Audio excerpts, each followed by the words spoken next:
യുഎസുമായി പുതിയ പ്രതിരോധ കരാർ ഒപ്പുവയ്ക്കുകയാണ് ഖത്തർ. ഇസ്രായേൽ ആക്രമണത്തിൻ്റെ പശ്ചാത്തലത്തിലാണ് പുതിയ നീക്കം.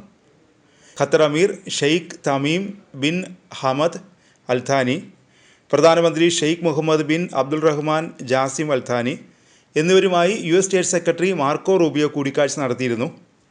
ഈ കൂടിക്കാഴ്ചയ്ക്ക് ശേഷം മാർക്കോ റൂബിയോ ആണ് ഇക്കാര്യം അറിയിച്ചത്. ദോഹയിൽ ഇസ്രായേൽ ആക്രമണം നടത്തി ഒരാഴ്ച പിന്നിടുമ്പോഴാണ് മാർക്കോ റൂബിയോ ഖത്തർ സന്ദർശിച്ചത്.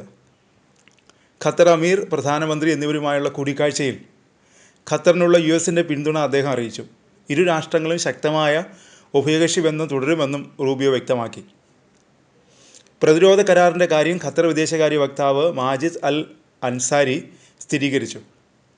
ഗസയിലെ യുദ്ധം നിർത്താനും ബന്ദികളെ മോചിപ്പിക്കാനും ഖത്തർ നടത്തുന്ന ശ്രമങ്ങൾക്ക് റൂബിയോ നന്ദി അറിയിച്ചു. നേരത്തെ ആക്രമണത്തിന് ശേഷം US സന്ദർശിച്ച ഖത്തർ പ്രധാനമന്ത്രി മാർക്കോ റൂബിയോയുമായി വാഷിംഗ്ടണിൽ കൂടിക്കാഴ്ച നടത്തിയിരുന്നു. പ്രസിഡന്റ് ട്രംപുമായും അദ്ദേഹം ആശയവിനിമയം നടത്തി. ഇസ്രായേൽ ആക്രമണത്തിനെതിരെ അറബ് രാഷ്ട്ര നേതാക്കൾ ഒറ്റക്കെട്ടായി പ്രതികരിച്ച ഉച്ചകോടിക്ക് ശേഷമാണ് റൂബിയോ ഖത്തർ സന്ദർശിച്ചത്.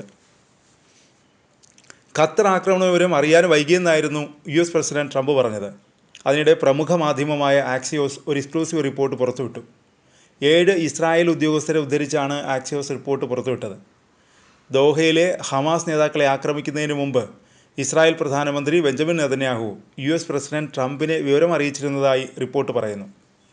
ആക്രമണം നടത്തുന്നതിന് 50 മിനിറ്റ് മുമ്പ് ഇസ്രായേൽ ട്രംപിനെ വിവരം അറിയിച്ചതായാണ് ഇസ്രായേലിലെ ഉന്നത ഉദ്യോഗസ്ഥരെ ഉദ്ധരിച്ചുള്ള ആക്സിയോസിൻ്റെ റിപ്പോർട്ടിൽ പറയുന്നത്. മിസൈലുകൾ വിക്ഷേപിക്കുന്നതിന് മുമ്പ് തന്നെ വൈറ്റ് ഹൗസ് ആക്രമണത്തെക്കുറിച്ച് അറിഞ്ഞിരുന്നുവെന്ന് 7 ഇസ്രായേൽ ഉദ്യോഗസ്ഥർ ആക്സിയോസിനോട് പറഞ്ഞു. ആക്രമണത്തിന് ശേഷം ദോഹ ആക്രമണത്തെക്കുറിച്ച് US-ന് കൃത്യമായ മുന്നറിയിപ്പ് നൽകിയില്ലെന്നും ഖത്തറിന് മുന്നറിയിപ്പ് നൽകാൻ ശ്രമിച്ചെങ്കിലും അപ്പോഴേക്കും സമയം അതിക്രമിച്ചിരുന്നു എന്നുമാണ് ട്രംപ് പറഞ്ഞത്. സംഭവത്തെക്കുറിച്ച് വളരെ അസന്തുഷ്ടനാണ് ട്രംപെന്നും വാർത്തകൾ വന്നിരുന്നു. ഖത്തറുമായി ഇടപെടുന്നതിൽ ഇസ്രായേൽ ഏറെ ശ്രദ്ധിക്കണമെന്നും ഖത്തർ വലിയ സഖ്യേഷിയാണെന്നും ട്രംപ് പറഞ്ഞതായും മാധ്യമങ്ങൾ റിപ്പോർട്ട് ചെയ്തു. ആക്രമണം ഒഴിവാക്കാൻ ട്രംപിന് കഴിയുമായിരുന്നുവെന്നും ആക്രമിക്കുന്നതിന് വളരെ നേരത്തെ തന്നെ ഇക്കാര്യം ഇസ്രായേൽ US-നെ അറിയിച്ചിരുന്നുവെന്നും ആക്സിയോസിൻ്റെ റിപ്പോർട്ടിൽ പറയുന്നു. ഇതുമായി നേരിട്ട് ബന്ധമുള്ള 3 ഉദ്യോഗസ്ഥരെ ഉദ്ധരിച്ചാണ് ആക്സിയോസ് ഇക്കാര്യം വെളിപ്പെടുത്തിയിരിക്കുന്നത്.